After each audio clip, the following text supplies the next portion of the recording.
Hey everyone, it's your good friend Rhonda Marsh, and I want to talk to you today about the way that we can waste God's time.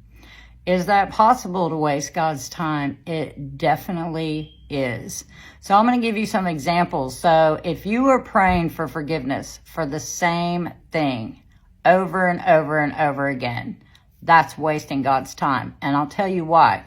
Because if you prayed with a true heart about God forgiving you for that thing, trust that He has forgiven you. Not only has He forgiven you, but it says that He throws it into the sea of forgetfulness. That means not only does God forgive, but God forgets. So when you keep bringing it back up to Him, He's like, I don't know what you're talking about. Like, He absolutely does not know what we're talking about, because He's already forgotten about it. So stop wasting God's time asking for forgiveness for the same thing over and over and over again. Trust that He forgives you. You're already forgiven. Now, if you're having a hard time forgiving yourself for something and you've already asked God to forgive you, then trust that you are forgiven and you need to forgive yourself. Okay? It's as simple as that. Like, people make forgiveness way too complicated. And, it doesn't need to be that complicated. If God forgives you, then you need to forgive you. And then you need to forget about it so that you can move forward with your life with progression. Okay? And you're wasting God's time. Don't waste God's time with the same thing over and over. If you have prayed for something, and I've heard people say, pray without ceasing. And I get that on some aspects. Like, there's people that are sick, there's people that are missing, there's people that need prayer, that's praying without ceasing. But I'm going to let you in on a little secret. God heard you the first time. He did. And if you're praying about a situation or something that you want in your life, let's say you want a house or you want a car or you want your soulmate, whatever it is that you want, do you trust God that He heard you the first time you prayed it? Or are you that person that keeps going back and reminding Him as if He's forgotten about you? He's not going to forget about you. He is concerned with every single little aspect of your life, right down to the smallest thing. I seen somebody the other day that said, God ain't concerned about your love life.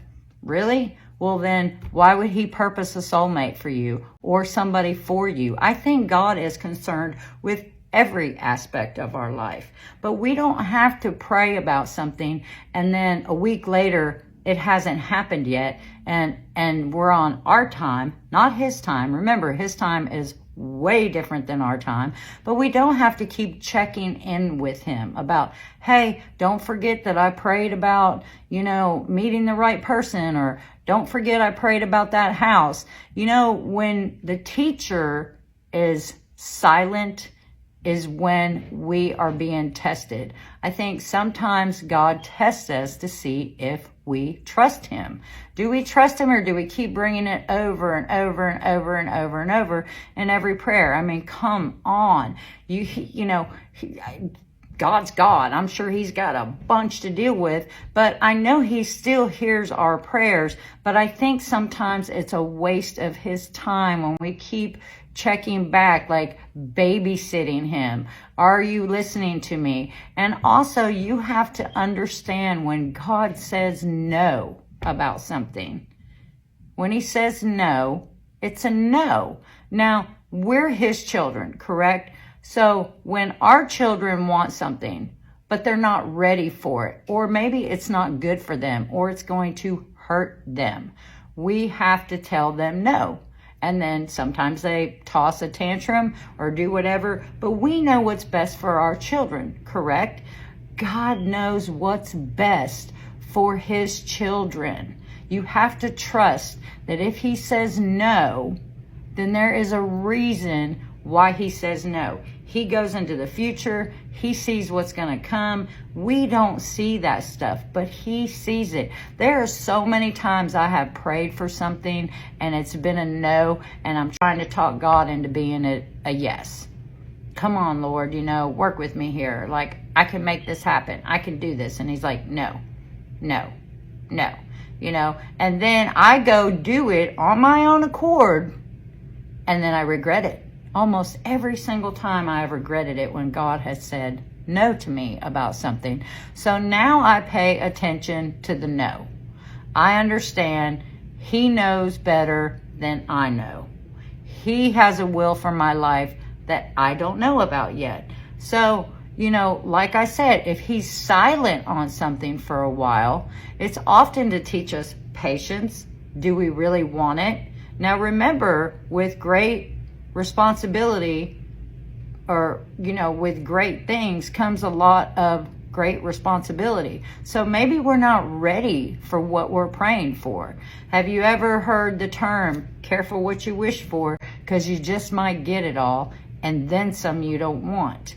And so I think that when God is silent on something and I'm not hearing an answer, it's because the teacher is quiet during a test. Okay, so sometimes I feel like maybe he's testing my faith. Maybe he's just seeing if I'm going to give up too soon. Take that into consideration. And also, are you praying consistently for what you want? God, give me this. God, give me that. God, give me this. But are you thanking God for what you already have? Or are you so focused on what you don't have that you are not appreciative of what you already have? Like, I pray so many prayers of gratitude. God has brought me through so much in my life that I wouldn't be here if I didn't have God. Okay, I just would not be here. So I pray a lot of prayers of gratitude. If you don't know what to pray for, praise him. Praise him. If you're going through a storm, praise him during your storm. Nothing pleases God more than praise. Nothing. Praise, worship, honor him.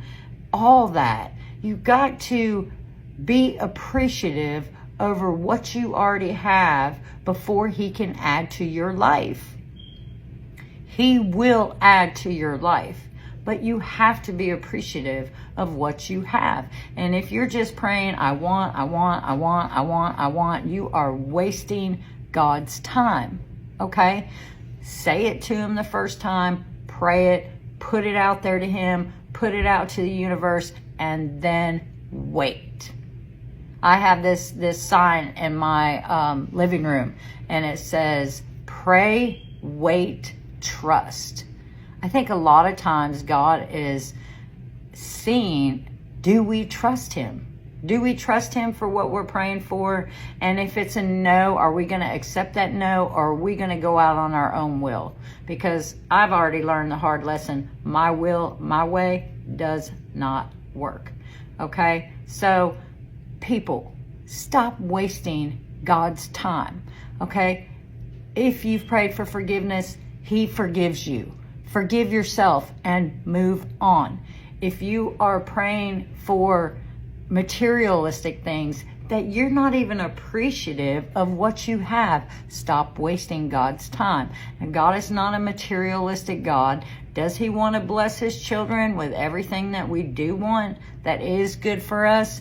Yes. I absolutely think that he is a father that is a good father. Okay? He may not give us everything that we want, but he does give us everything that we need. And so these are a couple of examples of how we can waste God's time. So I encourage you, pray some prayers of gratitude. And when things are silent and God is silent, be still and know that he is God. And you guys have a blessed day.